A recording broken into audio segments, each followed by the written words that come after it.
हमारे घरों और दफ्तरों को, बड़े बड़े कारखानों को जो बिजली चलाती है, वो आखिर बनती कैसे है? ये एक बहुत बड़ा सवाल है। हाँ, और इसका जवाब एक आप कह सकते हैं कि एक गुमनाम हीरो में छिपा है, ऑल्टरनेटर। ये वो मशीन है जो एक तरह से दुनिया को रोशन रखती है। बिल्कुल। आज हमारे पास एक तकनीकी दस्तावेज है जो इसी ऑल्टरनेटर की बनावट और उसके प्रकारों पर रोशनी डालता है। तो हमारी कोशिश यही रहेगी कि इस थोड़ी मुश्किल सी लगने वाली मशीन को एकदम आसान भाषा में समझा जाए। हाँ, कि ये असल में है क्या और काम कैसे करती है। बिल्कुल। हम बात करेंगे कि ऑल्टरनेटर क्या है, इसके अंदर कौन से मुख्य हिस्से हैं, और सबसे दिलचस्प, क्यों इसके दो बिल्कुल अलग अलग डिजाइन मौजूद हैं और ये हमारी जिंदगी में कहाँ-कहाँ काम आते हैं। चलिए शुरू करते हैं। तो चलिए इसे खोलकर समझते हैं।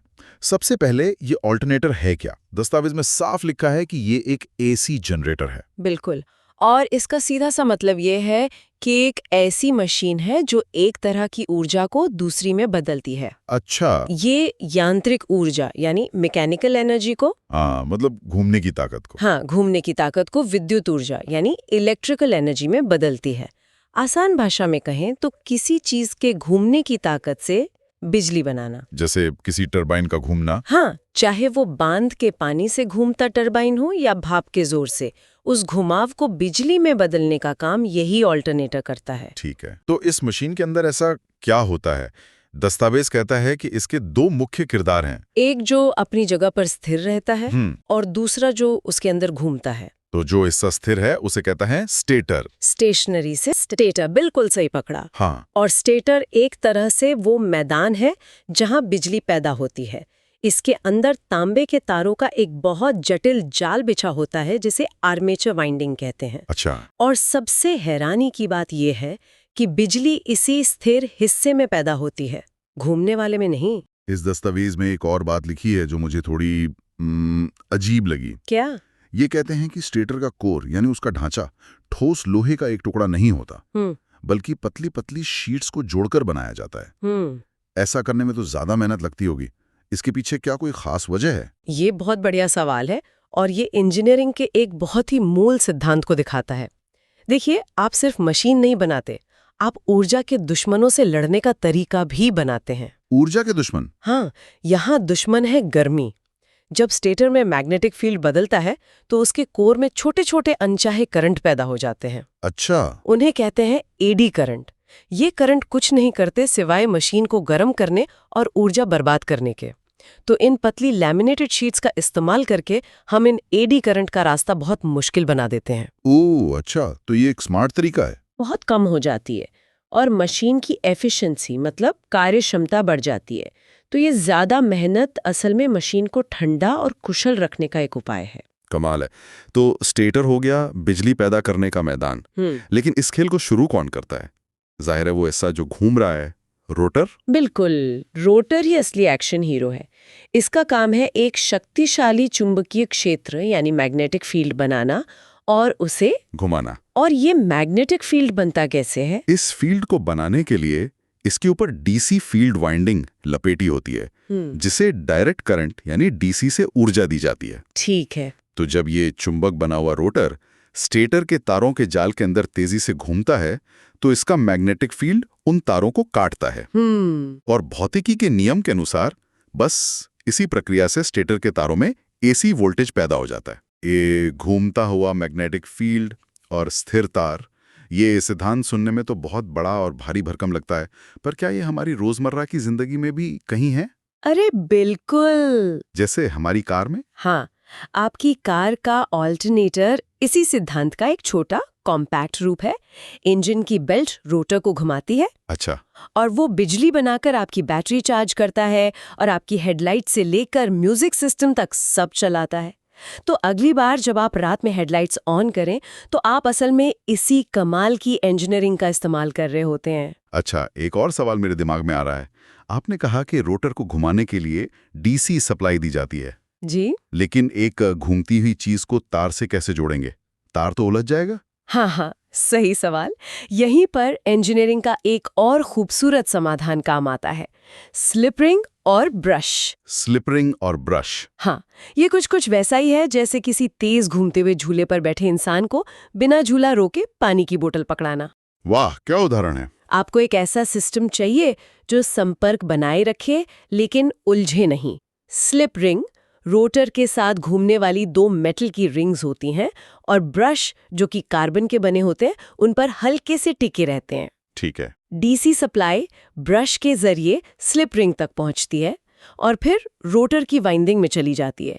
ये एक सरल लेकिन बहुत कारगर तरीका है घूमती हुई चीज तक बिजली पहुंचाने का। वाह, ये तो बहुत ही दिलचस्प है। तो अब हम जानते हैं कि एक घूमता हुआ चुंबक और तारों का एक स्थिर जाल मिलकर बिजली बनाते हैं। कहानी आसान लगती है, लेकिन जब मैं इस दस्तावेज को आगे बढ़ रहा था तो पता चला कि हर ऑल्टरनेटर एक जैसा नहीं होता। बिल्कुल नहीं। खासकर रोटर के डिजाइन में जमीन आसमान का फर्क है। एक डिजाइन में रोटर एक छोटे चौड़े पहिए जैसा है जिसमें से खंबे बाहर निकले हैं, और दूसरा एक लंबी पतली मिसाइल जैसा। ऐसा क्यों? यहीं पर कहानी का सबसे दिलचस्प मोड़ आता है। ये 2 तरह के रोटर की कहानी है और इसका कारण छिपा है उस चीज में जो ऑल्टरनेटर को घुमा रही है। मतलब प्राइम मूवर में? बिल्कुल, प्राइम मूवर में।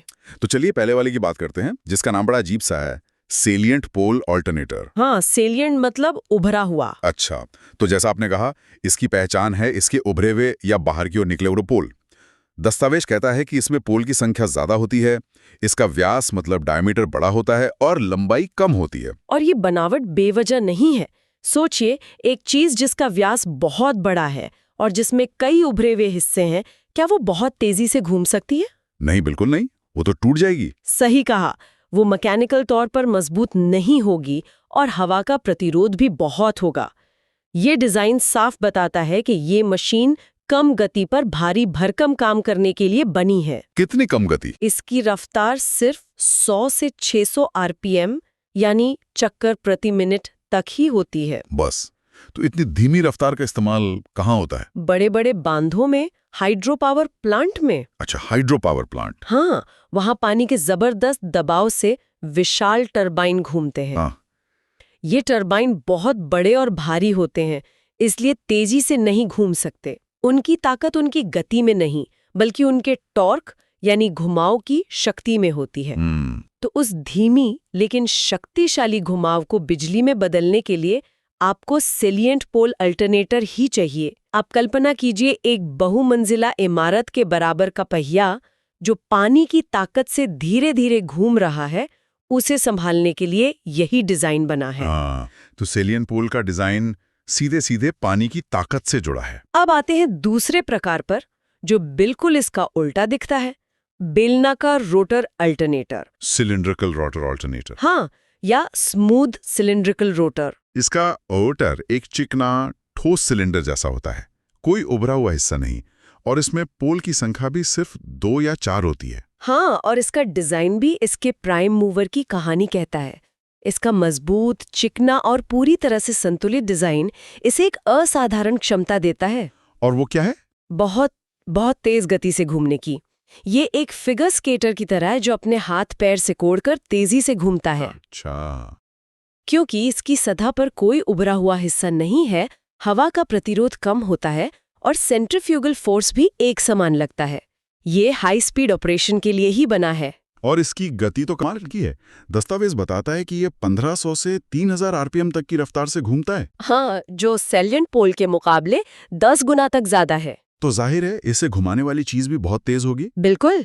ये ऑल्टरनेटर इस्तेमाल होते हैं थर्मल और न्यूक्लियर पावर स्टेशनों में, जहां भाप का इस्तेमाल होता है। सही। वहां कोयला या न्यूक्लियर रिएक्शन से पानी को भाप में बदला जाता है और उस हाई प्रेशर भाप को एक छोटे से टरबाइन पे छोड़ा जाता है। ये भाप का जेट टरबाइन के ब्लेड को किसी हवाई जहाज के इंजन की तरह अविश्वसनीय तेजी से घुमाता है। बाप रे। उस तूफानी रफ्तार को संभालने के लिए आपको यही मजबूत और संतुलित बेलनाकार रोटर चाहिए। तो इसका मतलब ये हुआ कि इंजीनियरिंग में कोई भी डिजाइन शौकिया तौर पे नहीं बनता। नहीं, बिल्कुल नहीं। ऑल्टरनेटर का पूरा डिजाइन, चाहे वो सेलिएंट पोल का भारी भरकम पहिया हो या बेलनाकार रोटर की चिकनी मिसाइल, ये इस बात पर निर्भर करता है कि उसे घुमाने वाली ताकत कौन है। सही। पानी का धीमा लेकिन अथाह बल या भाप की तेज रफ्तार। ये तो फॉर्म फॉलोज फंक्शन यानी बनावट काम के हिसाब से होती है का एक शानदार उदाहरण है। आपने बिल्कुल सही समझा। लेकिन ये भी जानना जरूरी है कि इनका इस्तेमाल सिर्फ इन विशाल पावर प्लांट्स तक ही सीमित नहीं है। अच्छा। और कहाँ? ये हमारी रोजमर्रा की जिंदगी के और भी करीब है। आपने डीजल जनरेटर सेट तो देखे ही होंगे। हाँ, शादियों में या जब बिजली चली जाती है तब। बिल्कुल, उनमें भी यही तकनीक है। बड़ी बड़ी फैक्ट्रियों को अपनी मशीनों के लिए जो एसी सप्लाई चाहिए होती है वो भी इनसे बनती है। और जैसा हमने पहले बात की, हमारी कार की बैटरी। हाँ, हमारी कार की बैटरी को तो चार्ज रखने वाला छोटा सा अल्टरनेटर भी इसी परिवार का हिस्सा है। ये तकनीक हर पैमाने पर काम करती है। तो आज हमने इस दस्तावेज के जरिए एक कमाल का सफर तय किया है। हमने ऑल्टरनेटर की बुनियादी परिभाषा से शुरुआत की, उसके अंदर के दो मुख्य किरदारों स्थिर स्टेटर और घूमते हुए रोटर को समझा, और उनके काम करने के तरीके को भी। हाँ, और फिर ये दिलचस्प पहेली सुलझाई कि कैसे सिर्फ रोटर के डिजाइन में फर्क होने से ये दो बिल्कुल अलग अलग मशीनों में बट जाता है। एक जो पानी की धीमी ताकत से बिजली बनाता है और दूसरा जो भाप की तूफानी रफ्तार से। इस पूरी चर्चा के बाद हमारे श्रोत एक बहुत ही महत्वपूर्ण सवाल की तरफ इशारा करते हैं जिसका जवाब वो विस्तार से नहीं देते। अच्छा, वो क्या है? हमने बात की कि रोटर को एक चुंबकीय क्षेत्र बनाने के लिए डीसी सप्लाई दी जाती है जिसे तकनीकी भाषा में एक्साइटेशन कहते हैं। हाँ, एक्साइटेशन। पर ये शुरुआती डीसी पावर आखिर आती कहाँ से है? ये एक तरह की मुर्गी और अंडे वाली पहेली है। मतलब एक अल्टरनेटर को भारी मात्रा में बिजली बनाने के लिए उसे शुरू करने के लिए थोड़ी सी बिजली की जरूरत पहले से होती है। ये अपने आप को कैसे शुरू करता है? ये तो सोचने वाली बात है। हाँ, ये इलेक्ट्रिकल इंजीनियरिंग का एक बहुत ही दिलचस्प पहलू है जो दिखाता है कि इन बड़े बड़े सिस्टम्स को चलाने के लिए और भी कई सहायक प्रणालियां एक साथ काम करती हैं। ये सोचना वाकई दिलचस्प है कि एक पूरे देश के पावर ग्रिड को ब्लैकआउट के बाद कैसे जंप स्टार्ट किया जाता होगा।